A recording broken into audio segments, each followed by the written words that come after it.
It's Friday, August 2013, 12/2/1. It's the 2nd of August and these are some new iOS games.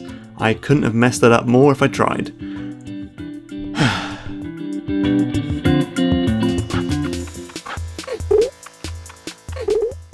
Lub vs Dub is almost exactly like Flip Runner, a game we reviewed a few weeks ago.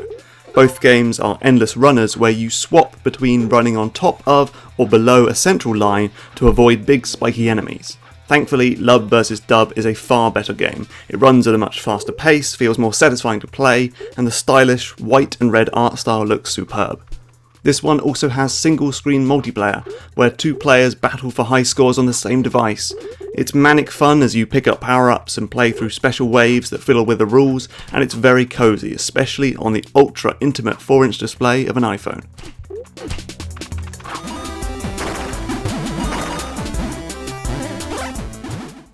Old meets new in Kid Trip. On the one hand, it's a super old school platformer with chunky pixel art graphics, a lo-fi chiptune soundtrack and a soaring difficulty curve. If you only saw the screenshots, you'd think this was on a Master System or something. But this is an iOS game, so naturally it's an auto runner. Little Trip runs all by himself, leaving you to concentrate on the tricky matter of jumping over erupting volcanoes, sprinting and lobbing rocks at rats and monkeys. It is alarmingly difficult, sometimes unfairly so, sometimes throw your iPhone in the ocean so, but it's always remarkably satisfying when you pull off that perfect run and finish the stage. Retro gamers should definitely give this one a go.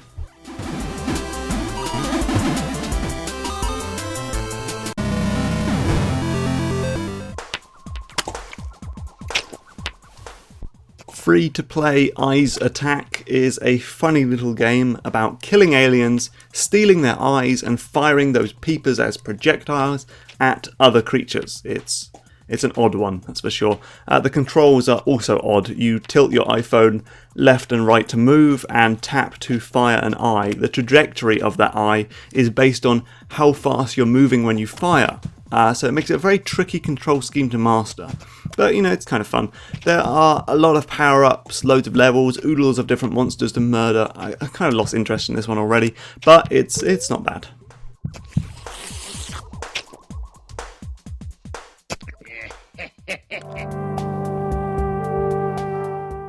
It might not look like it from the very minimalist graphics and the Tetris block rooms, but Rymdkapsel is one of the smartest and sharpest real-time strategy games around. The plan is to build corridors to reach ancient monoliths, but you'll also need to make reactors and extractors and gardens and kitchens to produce resources, quarters to make more minions, and weapon rooms to fend off incoming enemies. There's a lot going on and it might sound complicated, but it's not because everything's smartly color coded, so you can just scan over your little factory floor and immediately know what's happening. And the rules are so simple you'll pick it up in no time.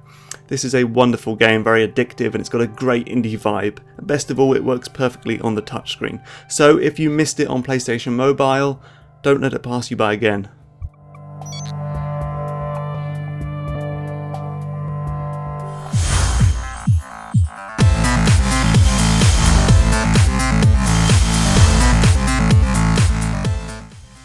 Chord is a new rhythm game that's published by Double Fine and was originally made for a thing called a Leap Motion, which is a sort of Kinect-style motion tracking gizmo for PC, but now it's appeared on other platforms, including iOS.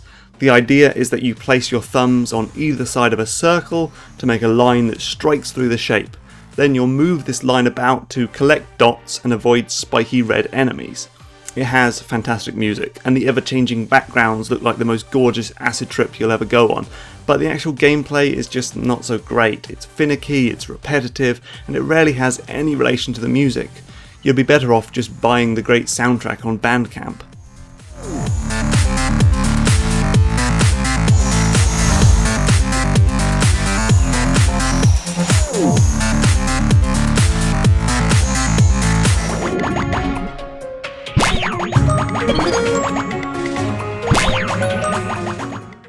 In An Alien with a Magnet, you are an alien with a magnet, and you'll use that magnet to latch onto tiny planetoids as you leap from space rock to space rock, scooping up precious gems and stars.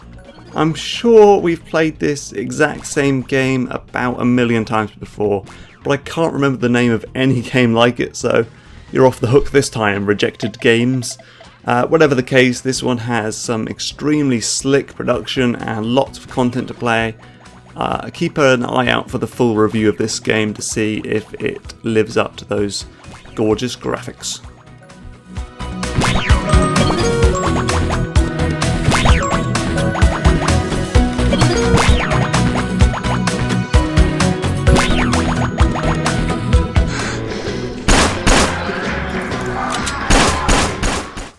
The Drowning is a revolutionary iOS game, according to its creators at the very least. The plan is to redefine the way we play shooters on iOS. So the game uses a handful of very familiar touchscreen gestures to build a finger-friendly control scheme. To shoot monsters, for example, you touch 2 fingers on the screen and the bullet travels to the middle point between those taps. It works surprisingly well and lets you murder the oil-slick monsters with some speed and accuracy, but it doesn't fix the fundamental problem of shooters on touchscreens. You still can't move and shoot. It's also packed to the eyeballs with free-to-play bobbins, including wait timers, an energy system, and all that fun stuff. If this is revolutionary, I think I'll stick to the past. It's not great.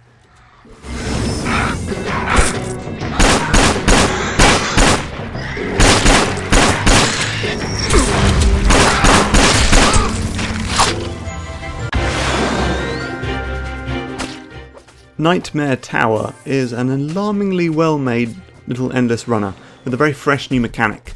You are a knight who has fired himself up a tower wall with a rickety rocket, and to maintain that upward momentum, you must slam down on enemies to bounce back up. Let's pretend I didn't make that mistake. So the game is all about tilting left and right to line up with foes, then tapping the screen to drop down on baddies. Those enemies are always offering new challenges. One covers itself in spikes like a pufferfish, another fires gobs of green slime at you. Nightmare Tower also has a habit-forming upgrade tree and gorgeous cartoon graphics. We recommended this in our first roundup of Ouya games, but it's just as good, if not a little bit better, on iOS.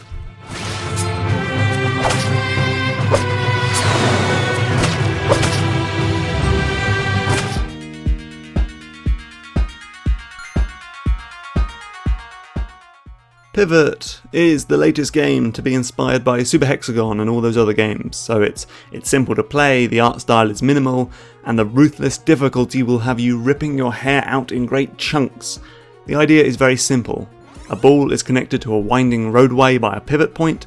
You push on the left and right sides of the screen to make the ball rotate, which lets you avoid various spiky enemies that appear on either side of the road. It soon gets faster and harder and more manic. It's good fun and it's pretty addictive, and the music is top notch too. I like this one a lot.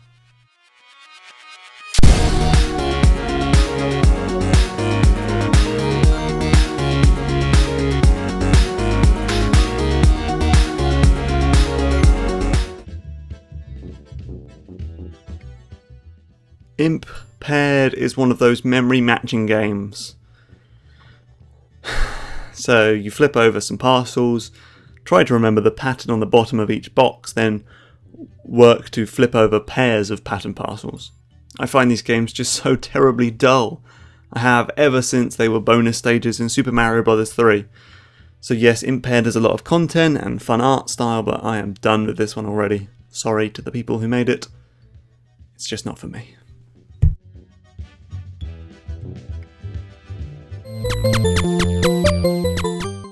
Now for something much better, Brick Roll. Brick Roll doesn't sound very tasty or even edible, but it is a cute little platformer with a strong hint of Pac-Man.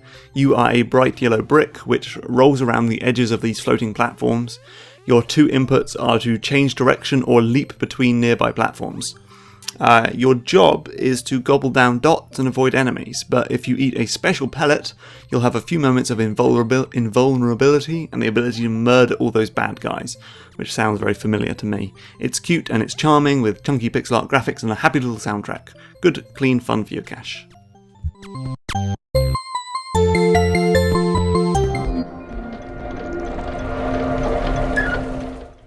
And finally, Puddle, a physics puzzler that has turned up everywhere from Xbox Live Arcade to PlayStation Vita. Now it's on iOS and it feels perfectly at home. The idea is to transport various liquids through tricky obstacle courses by tilting or touching your telephone. You need to solve puzzles, avoid danger, and use the unique movement of liquid to propel yourself through each level. It's very well made, it looks wonderful and has lots of good ideas packed in. If you've never tried this one before, picking up on iPhone or iPad would be a very smart decision.